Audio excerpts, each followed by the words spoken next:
Bapa, kami datang padamu, akan mendengarkan sebahagian daripada firman-Mu. Tolong urapi dan berkati hamba-Mu, dan biarlah firman-Mu bisa menjadi berkat bagi kami semua.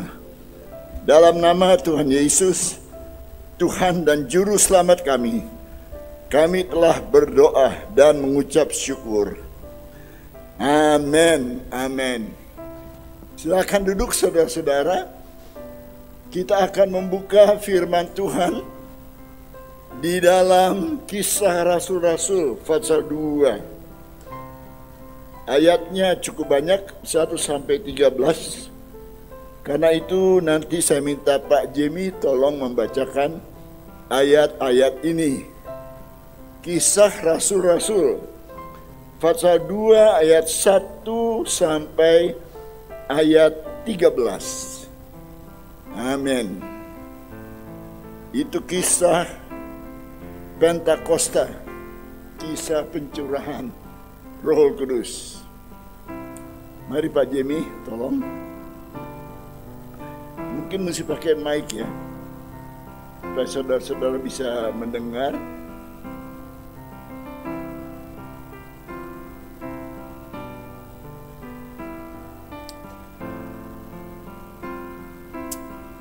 Amin, haleluya.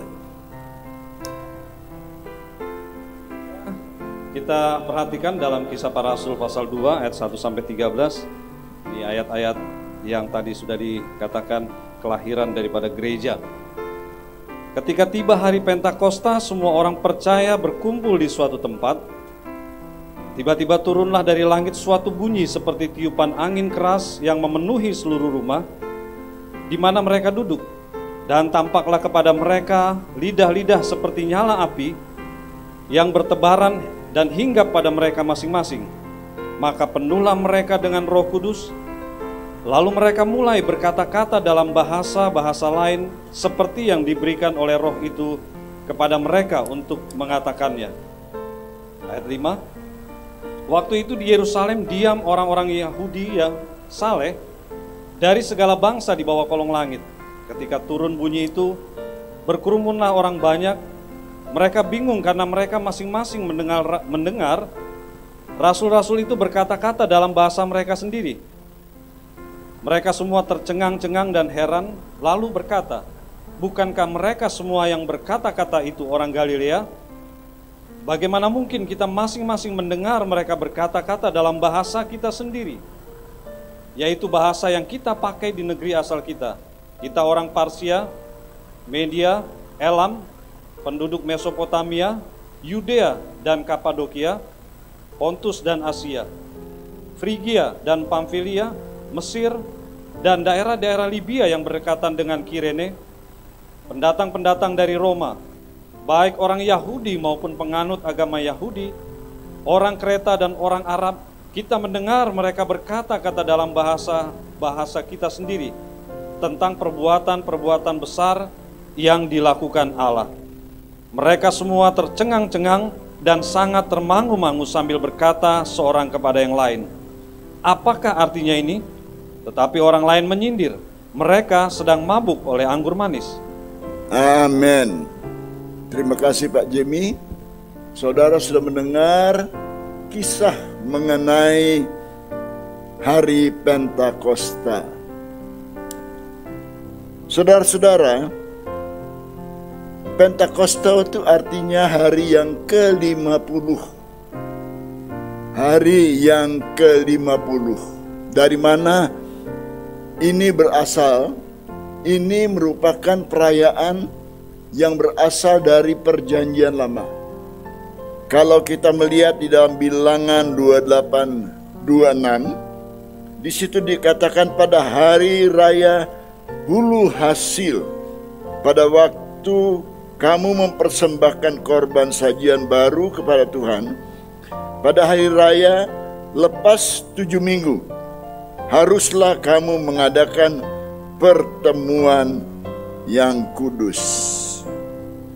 Dalam ayat yang mirip seperti itu dikatakan dalam Kisah Keluaran 23 ayat 16, dan Keluaran 34 ayat 22. Dan pada saat Pentakosta ini, Yerusalem penuh dengan orang-orang Israel dari seluruh dunia.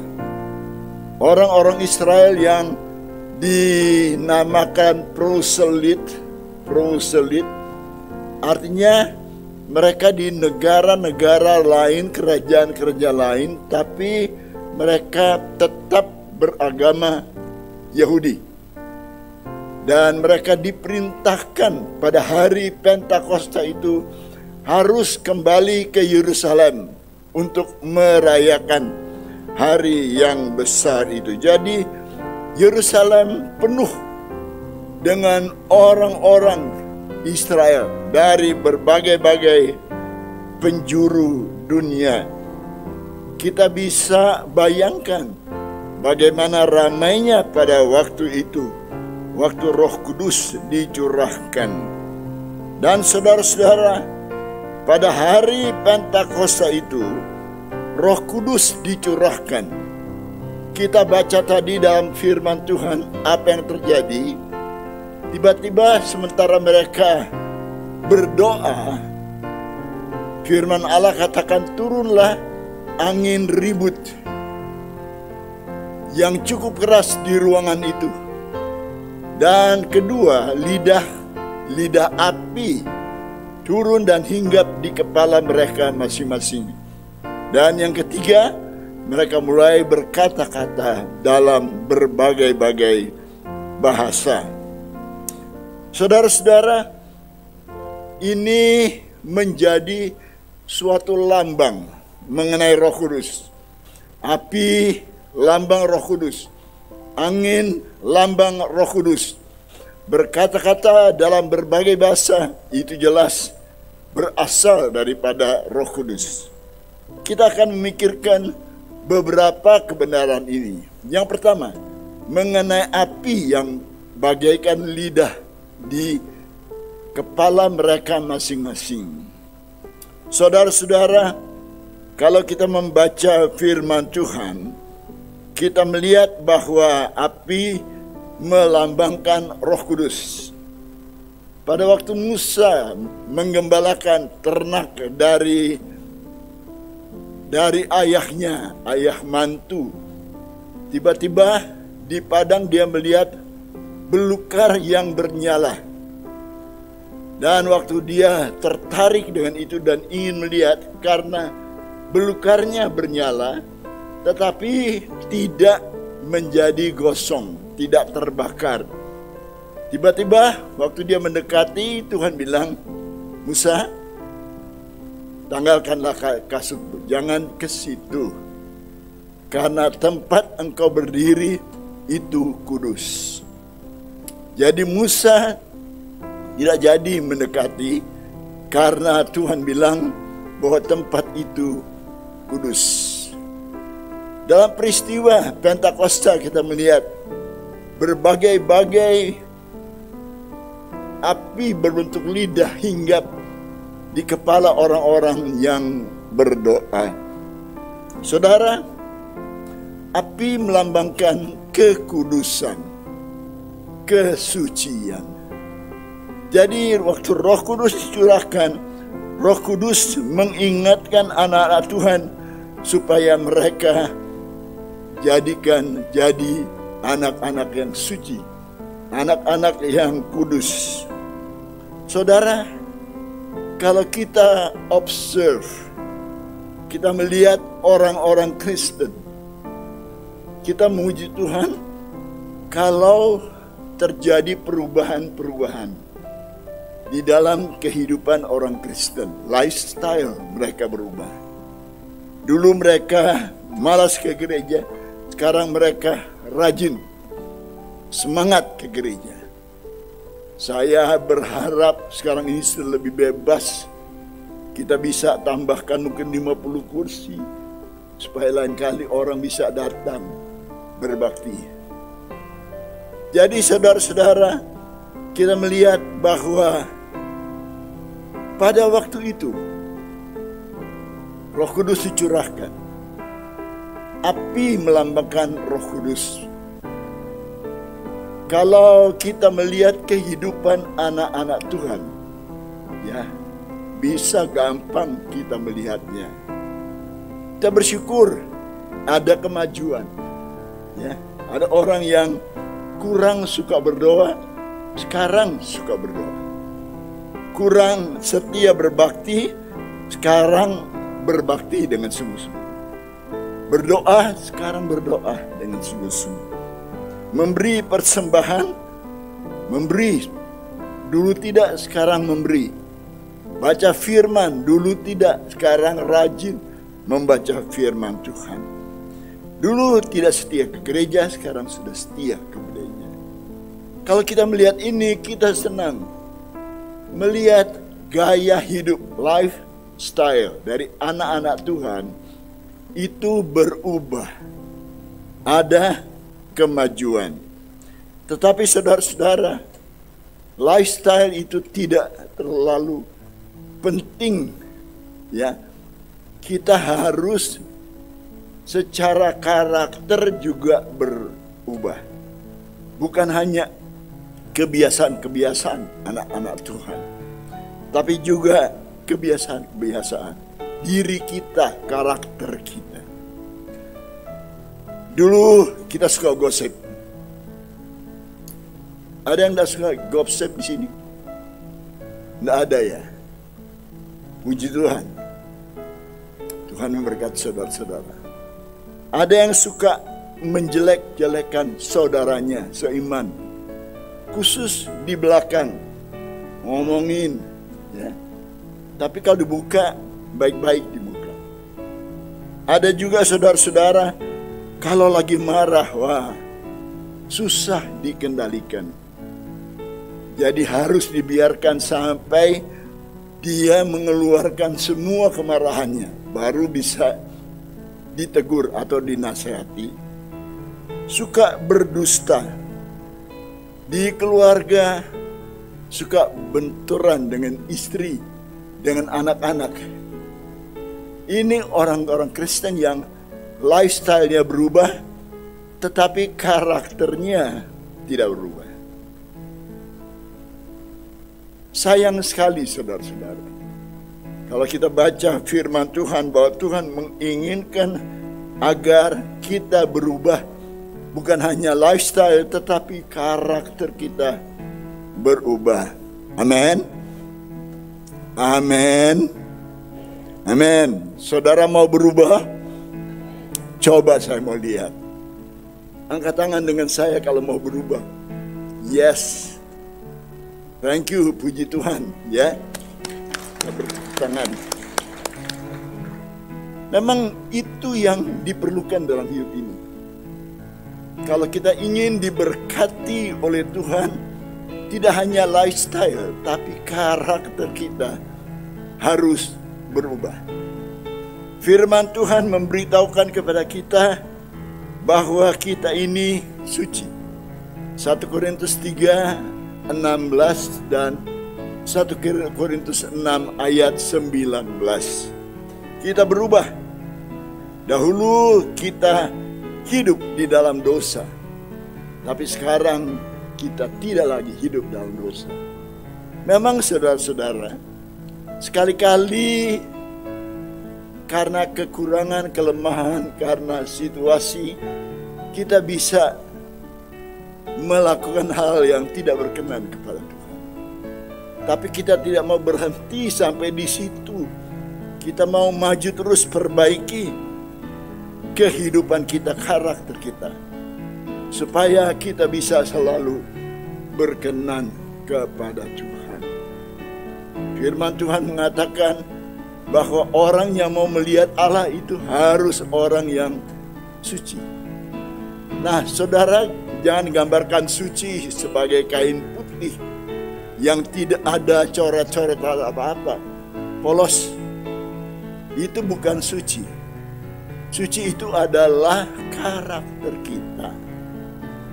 Karakter kita.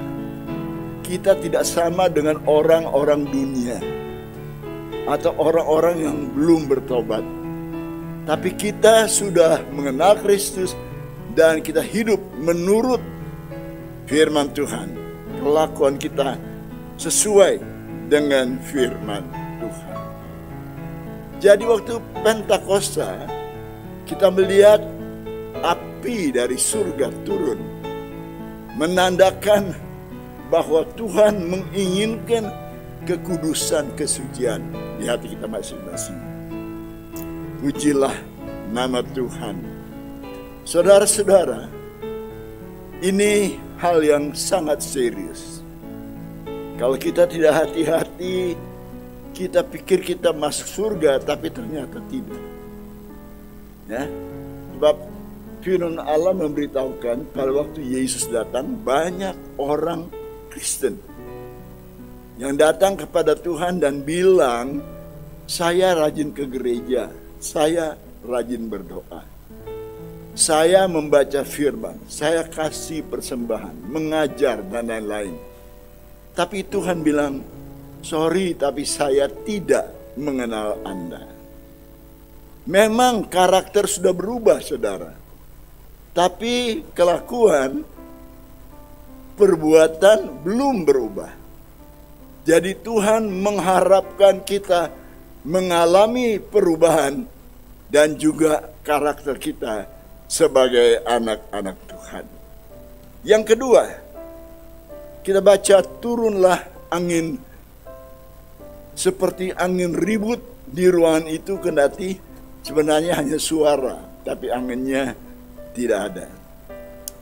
Saya ingat waktu saya memimpin sekolah Alkitab di Jogja dan kebetulan tinggal di asrama. Satu pagi saya kaget karena mahasiswa pergi ke belakang kamar kecil. Dan wah, di situ mereka semua sedang berdoa. Roh Kudus sedang dicurahkan. Saya datang di situ dan saya juga tidak tahan, harus berlutut. Siapa saja yang datang ke situ merasakan hadirat Allah. Dan banyak yang dipenuhi dengan Roh Kudus. Saya tanya kepada mahasiswa, apa yang terjadi? Bilang waktu mereka sedang siap-siap mandi, tiba-tiba mereka mendengar seperti angin ribut yang kencang. Dan tahu-tahu mereka sudah tidak terasa lagi. Mereka harus berlutut dan harus berdoa. Dan saudara, Roh Kudus dicurahkan. Angin menggambarkan kuasa Roh Kudus. Waktu saya di Manila, kuliah di sana, ada tiap tahun di Manila ada 20 angin taifun yang lewat. Dan macam-macam kecepatannya. Ada yang biasa-biasa 100 dan lain-lain. Tapi kadang-kadang bisa sampai tinggi. Saya ingat waktu saya di Manila, tiba-tiba turun angin taifun namanya Yoling. Dan kecepatannya itu 220 km persegi. Kilometer perjalanannya. Dan rumah-rumah banyak yang rusak. Ada orang yang mati. Di belakang asrama kami ada beberapa pohon cemara. Cemara itu alat, tidak gampang tumbuh. Tapi waktu itu 4 pohon cemara di belakang asrama kami patah. Lalu besok harinya kita kerja bakti membersihkan pohon-pohon itu. Saudara-saudara, angin ribut menggambarkan angin yang kencang atau menggambarkan kuasa Allah. Di Manila, di Monumento, satu tempat yang ramai sekali. Ada satu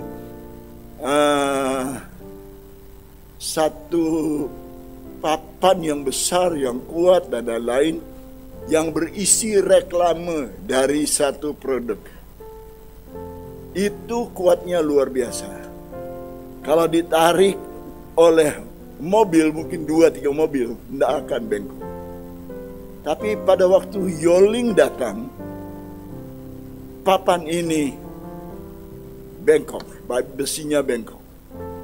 yang atas sampai bertemu di bawah. Anginnya luar biasa. Yoling. Saudara-saudara, yang kedua, kuasa Allah yang diumpamakan angin berbicara mengenai kuasa Allah. Kuasa Allah. Saya teringat di dalam pelayanan saya ada seorang bapak. Dia sudah mencapai kolonel. Tapi kemudian saudara dia sakit dan kelihatannya tidak ada harapan untuk sembuh. Dia saudara dari teman dekat saya. Ternyata dia mengalami gagal jantung dan harus dioperasi. Tapi tidak bisa dioperasi karena ternyata ginjalnya juga terganggu. Harus diobati. Saya panggil bapaknya itu, istrinya, anak-anaknya, keluarganya, dan saya berbicara. Pengharapan satu-satunya kalau Tuhan mau menolong bapak ini adalah kita harus berdoa dengan percaya. Tapi sungguh-sungguh. Dan yang kedua saya bilang bapak harus tidak hanya berbakti tapi kembali melayani pekerjaan Tuhan. Mereka sanggup, lalu kami berdoa. Puji Tuhan, saudara-saudara. Dalam minggu itu Tuhan menyatakan kuasa-Nya. Dan Tuhan menyembuhkan bapak ini seutuhnya. Dan dia kembali dinas dan melayani sebagaimana yang dia janjikan. Saudara-saudara, saudara datang berbagai-bagai keadaan. Berbagai-bagai keperluan. Mungkin pandemi ini masih menyisakan bekas-bekas dalam hidup saudara. Bekas keuangan, pekerjaan, bekas-bekas lainnya yang terjadi saudara-saudara. Pada hari Pentakosta ini, kita bisa datang kepada Tuhan dan minta kuasa Allah. Agar pada sore ini kita bisa, kalau kita sakit, disembuhkan. Masalah ekonomi Tuhan akan tolong. Dan juga keperluan-keperluan yang lain. Ambillah kesempatan pada hari Pentakosta ini. Kita melihat kuasa Tuhan bekerja di dalam kehidupan kita. Dan menjamah kita masing-masing. Haleluya. Haleluya. Firman Tuhan memberitahukan di dalam Kisah Rasul-Rasul bagaimana bayangan Petrus bisa menyembuhkan orang sakit. Petrus lewat ditaruh orang sakit di bayangannya, bisa sembuh. Paulus mengumpulkan sapu tangan dan dia doakan dan Tuhan menyembuhkan. Saudara, kita bisa pakai ini pada sore ini, tapi sebenarnya tidak perlu. Kalau saudara mau datang dengan hati yang terbuka dan percaya, Tuhan bisa menyembuhkan saudara. Amin. Amin.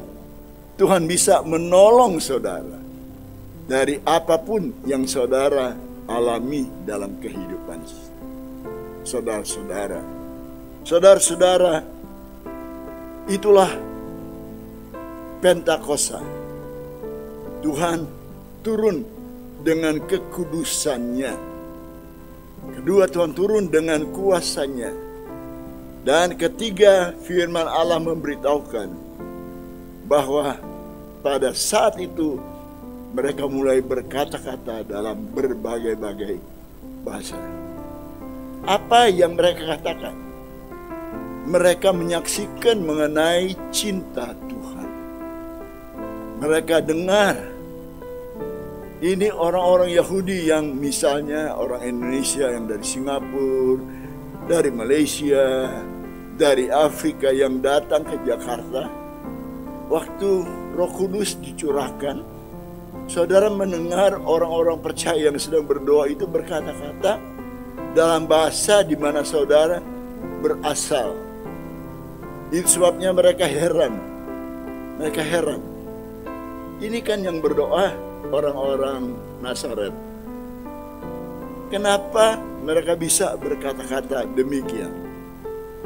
Tak lain karena kuasa Allah. Dan kuasa ini sampai sekarang masih bekerja. Dan masih menyatakan pertolongannya yang heran di dalam kehidupan kita masing-masing. Saudara-saudara, kita akan datang kepada Tuhan. Pada hari Pentakosta ini, kita mau menyerahkan hidup kita kepada Tuhan. Dan mengharapkan sore ini agar Roh Kudus bisa dicurahkan di tengah-tengah kita. Tapi sebelumnya saya mau bertanya, saya akan mendoakan saudara-saudara yang ada hal-hal dari karakter saudara yang perlu dilepaskan, disucikan. Saudara sudah rajin berbakti, rajin berdoa, kasih perpuluhan dan lain sebagainya. Tapi kok karakter satu ini kok belum bisa berubah? Misalnya gampang marah, ya, atau dusta dan lain sebagainya. Tapi malam ini saya mau saudara datang kepada Tuhan dan benar-benar minta Tuhan menolong, sehingga bukan hanya lifestyle saudara yang berubah, tapi karakter saudara juga bisa berubah. Amin. Amin. Amin. Beri kemuliaan pada Tuhan. Haleluya. Itu artinya kita setuju, dan saudara dan saya juga ya. Kita perlu minta pertolongan Tuhan agar karakter-karakter kita bisa diubahkan oleh Tuhan. Lalu setelah itu kita bisa datang kepada Tuhan dan berseru, mohon Tuhan akan menjamah kita, mengabulkan doa-doa kita. Tapi yang terpenting saudara, sesudah Pentakosta ini, saya harap saudara-saudara jadi anak-anak Tuhan yang mau keluar dan bersaksi, memberitahukan kepada orang lain mengenai kuasa Tuhan, kasih Tuhan yang Tuhan mau nyatakan kepada mereka semua. Haleluya, haleluya. Kita akan berdoa. Masing-masing saudara tunduk di hadapan Tuhan, berdoa. Kalau ada saudara-saudara yang melihat dalam hidup saudara ada karakter, ada sifat yang belum bisa dibebaskan. Saudara sudah maju, lifestyle saudara sudah berubah, saudara sudah hidup sebagai anak Tuhan, tapi karakter belum bisa. Dan saudara mau minta Roh Kudus menolong, menyembuhkan saudara dari karakter-karakter yang tidak berkenan kepada Tuhan. Kalau ada, saya minta saudara angkat tangan. Saya ingin mendoakan saudara-saudara. Terima kasih, terima kasih. Terima kasih, terima kasih. Banyak tangan-tangan yang diangkat. Tuhan cinta saudara, Tuhan cinta saya, Tuhan mau menolong kita, memberi kekuatan agar kita bisa berubah. Masih ada yang mengangkat tangan, didoakan saudara, silahkan. Haleluya, haleluya. Bapa, hamba datang kepadamu di dalam nama Tuhan Yesus Kristus.